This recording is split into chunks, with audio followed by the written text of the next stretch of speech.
Hey, what's up, guys? So no time to edit, no time to really do any of that stuff. And wow, the glare from the light is like bright. Oh wow. You'll see a streak of light right across from like right here. But anyways, so Pixel 4 specs leaked, and I'm going to share the specs with you guys real quick. So this is not going to take too much of your time.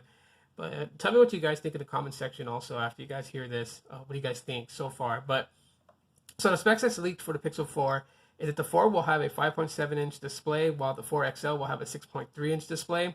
They will both be full HD plus at 90 hertz OLEDs. All right, so they have a 90 hertz refresh rate. The cameras is a 12 megapixel main sensor and a 16 megapixel telephoto lens. Other specs: Snapdragon 855, 6 gigabytes of RAM, a 64 and 128 gigabyte variant. And for the battery size, the 4 will have a 2800 milliamp hour battery, and the 4 XL will have a 3700 milliamp hour battery. So those are just some of the specs released right now. Let me know what you guys think in the comment section of the video. Drop a like if you guys enjoyed this quick update. And yeah, that's it for now, guys. Thanks for watching. And as always, aloha.